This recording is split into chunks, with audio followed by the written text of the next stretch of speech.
আসসালামু আলাইকুম। মনসুর অনলাইন স্কুলের পক্ষ থেকে সবাইকে স্বাগতম। প্রিয় শিক্ষার্থী বন্ধুরা, আজকে আমি তোমাদের সাথে যে ভিডিওটি শেয়ার করতে যাচ্ছি সেটি হলো class 6 English grammar unit 2 lesson 1 page 26। এই পেজটা আমি তোমাদের সাথে আলোচনা করব। আর আজকে কিন্তু আমাদের আলোচনার মূল টপিকসটা হচ্ছে হলো টেন্স, রাইট? এই টেন্স নিয়ে আমরা আলোচনা করব। টেন্সের এ টু জেড তোমাদের এই বইয়ে যেভাবে আলোচনা করেছে একদম A to Z page by page আমি তোমাদের সাথে শেয়ার করব, একদম পুরো টেন্স পিরিয়ডে, রাইট? অর্থাৎ টোটাল 12টা টেন্স আমি পেজ বাই পেজ তোমাদের সাথে শেয়ার করব, যাতে করে তোমরা খুব সহজে টেন্স সম্পর্কে ভালো একটা আইডিয়া পেতে পারো। তাহলে চলো আর দেরি না করে আমরা মূল ভিডিওতে চলে যাই। দেখো, এই যে লেসন 1 আমরা আজকে আলোচনা করব tense and their aspects, right? Tense their and aspects. এবার দেখো, টেন্স মানে হচ্ছে হলো ক্রিয়ার কাল। এটা আমরা আগে থেকেই পড়েছি, নিজ ক্লাসে আমরা পড়েছি অলরেডি। অর্থাৎ ক্রিয়ার কালকে কি বলে? টেন্স বলে, রাইট? তাহলে দেখো অ্যাক্টিভিটি এ তে এখানে কি বলেছে সেটা আমরা একটু খেয়াল করি। রাইট দ্য ফলোইং প্যাসেজ, কি করো? প্যাসেজটি পড়ো and underline the verb in it। আর এর ভিতরে কোনগুলো ভার্ব আছে সেগুলো কি করো? আন্ডারলাইন করো, রাইট? তাহলে আমরা একটু প্যাসেজটা পড়ি, পড়ার পর তারপর আমরা ভার্ব গুলো কি করি? একটু আইডেন্টিফাই করি। দেখি, দেখো আজিম, দেখো এখানে কি বলছে? Azam is one of my class friends. Azam হচ্ছে হলো আমার একমাত্র ক্লাস ফ্রেন্ড, একজন ক্লাস ফ্রেন্ড।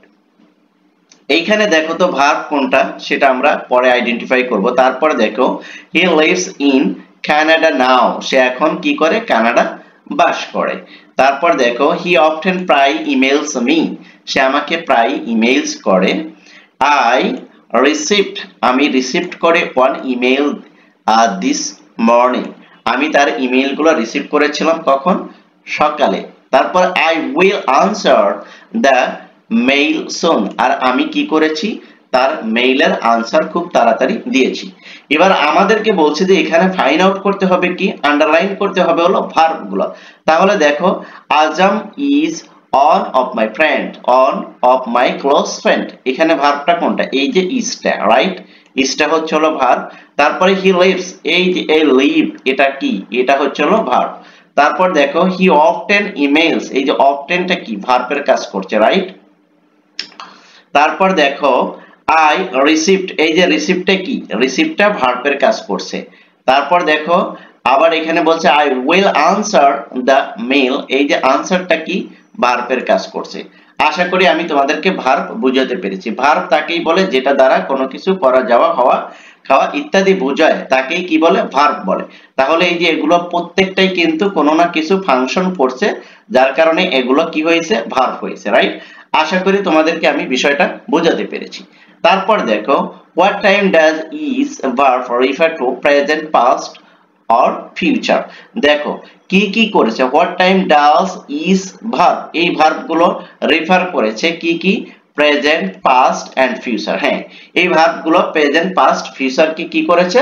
রেফার করেছে। তারপর দেখো নোট এর দিকে একটু তাকাও। নোটে কি বলছে? এখানে বলছে tense refer to the time of action or state indicated by a verb. অর্থাৎ কি বলছে? যে tense refer to the time, tense কি করে? টাইমকে রেফার করে of action or state indicated verb, এবং ভার্বের কি? টাইমটাকে কি করে? সে ইন্ডিকেট করে। অ্যাকর্ডিং টাইম টু রেফারেন্স, এর রেফারেন্স হচ্ছে দে আর থ্রি মেইন ভার্ব, আর দে আর থ্রি মেইন টেন্স। আর টেন্স প্রধানত কত প্রকার? 3 প্রকার, রাইট? তাহলে দেখো আমরা 3 প্রকার টেন্স কি কি সেটা একটু দেখি। এখানে দেখো the present tense, the past tense and the future tense, right? Tense কত প্রকার? প্রথমত 3 প্রকার। 3 প্রকারের ভিতরে কি কি? Present tense, past tense and future tense. এগুলো আমরা আগেই শিখেছি, তারপরে বললাম, রাইট? এখানে একটু দেখো ব্র্যাকেটের ভিতরে বলছে refer to the present state or different modes of present action. অর্থাৎ যেটা দ্বারা কি করবে? রেফার করবে কি? প্রেজেন্ট স্ট্যাটাসকে রেফার করবে, এবং ডিফারেন্ট মোড বা অন্য কোনো কিছু সেটা কি? প্রেজেন্ট টেন্সে রেফার করবে, right? Different modes of present action, অর্থাৎ প্রেজেন্ট অ্যাকশনের অন্য কাজগুলোকেও প্রেজেন্ট সিম্পল টেন্সে কি করবে, গ্রহণ করবে, অর্থাৎ প্রেজেন্ট টেন্স হবে সেটা। তারপর দেখো refer to the past state, ওই একই কথা যেটা পাস্ট স্টেটকে রেফার করবে, ডিফারেন্ট মুড অন্য যে কোনো ডিফারেন্ট মুড বা পাস্ট অ্যাকশনকে এটা কি করবে, পাস্ট টেন্সে রেফার করবে।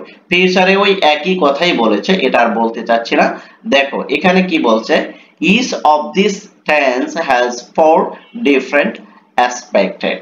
দেখো এখানে বলছে যে প্রত্যেকটারই আবার কত প্রকার করে আছে, 4 প্রকার করে আছে, অর্থাৎ এই যে present tense, past tense, future tense, এগুলোকে আবার প্রত্যেকটাকে আবার 4 ভাগে ভাগ করেছে। দে আর তারা হলো simple tense, continuous tense, perfect tense and perfect continuous tense. অর্থাৎ এই প্রত্যেকটা প্রকারকে 4 ভাগে ভাগ করেছে, সেগুলো কি, সিম্পল প্রেজেন্ট, সিম্পল কন্টিনিউয়াস, তারপরে হলো তোমার হলো প্রেজেন্ট পারফেক্ট টেন্স এবং প্রেজেন্ট পারফেক্ট কন্টিনিউয়াস, অর্থাৎ present indefinite tense, present continuous tense, present perfect tense, present perfect continuous tense. আশা করি তোমাদেরকে বিষয়টা বোঝাতে পেরেছি। এভাবে 3 প্রকারই এরকম হবে, যেমন past indefinite, past continuous, past perfect continuous, আর future indefinite, future continuous, future perfect continuous. আশা করি তোমরা বিষয়টা বুঝতে পেরেছো। তারপর দেখো এখানে কি বলছে, বি তে কি বলছে সেটা একটু দেখো। রাইট দ্য ফলোইং সেন্টেন্স, এই সেন্টেন্সটা পড়ো এন্ড সেই বলো which sentence refer to what time, কোন টাইমকে নির্দেশ করে সেটা একটু তুমি বলো। অর্থাৎ আমরা টাইমের ফাংশন হিসেবে আমরা কি শিখেছি, যে প্রেজেন্ট টেন্স মানে কি, বর্তমান কাল, পাস্ট টেন্স মানে অতীতকাল, আর ফিউচার টেন্স মানে ভবিষ্যৎকাল। এই 3 কালের কোন কালের সাথে এগুলো রিফার করে সেগুলো তোমাকে কি করতে বলছে, আইডেন্টিফাই করতে বলছে।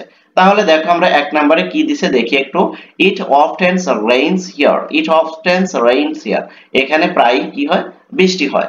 এটা এইটা কি টেন্স হিসেবে ব্যবহার হচ্ছে, এটা হলো সিম্পল টেন্স, রাইট। তারপর দেখো ইট ইজ রেইনিং নাও, এটা কি, ইট ইজ রেইনিং নাও, এখন বৃষ্টি হবে। তাহলে এই যে হচ্ছে, এই যে রেইনিং, দেখো এই যে এখানে এটা কোন টেন্স হবে, এটা হবে হলো continuous tense, present continuous tense. তারপর দেখো it has been raining for 2 hours, এখন কি 2 দিন যাবত কি হচ্ছে, 2 ঘন্টা যাবত বৃষ্টি হচ্ছে। তাহলে এটা কি হবে, এটা হবে হলো তোমার present perfect continuous tense, right. তারপর দেখো ইট রেইনড দেয়ার স্টারডে, এটা কোন টেন্স হবে জানো, এটা হবে হলো পাস্ট টেন্স, রাইট। তারপর দেখো ইট ওয়াজ রেইনিং দেন, আর কি এখন বৃষ্টি হচ্ছে, এটা হচ্ছিল, এটা কোন টেন্স হবে, এটা হবে হলো তোমার পাস্ট কন্টিনিউয়াস টেন্স। তারপর দেখো it had rained here before you arrived, কি বলছে, ইট হ্যাড রেইন, আর কি বৃষ্টি হচ্ছিল হিয়ার, সেখানে বিফোর ইউ অ্যারাইভড, তুমি পৌঁছার পূর্বে এখানে কি হচ্ছিল, বৃষ্টি হচ্ছিল, রাইট।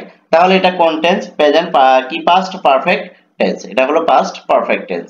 তারপর দেখো হ্যাঁ, এরপরে কিন্তু আমরা এগুলো নিয়ে আলোচনা করব পরবর্তী পেজে, রাইট, অর্থাৎ পরবর্তী ভিডিওতে। এখানে যেগুলো আমি তোমাদের সাথে শেয়ার করলাম, এখানে কোনো কিছু যদি তোমাদের বোঝা যদি অস্পষ্ট থাকে বা কোনো জায়গায় যদি বুঝতে সমস্যা হয়, তাহলে অবশ্যই তোমরা আমাকে কমেন্ট সেকশনে জানাবে, আমি তোমাদের কমেন্টসের রিপ্লাই দেব। থ্যাংক ইউ সো মাচ, আল্লাহ হাফেজ।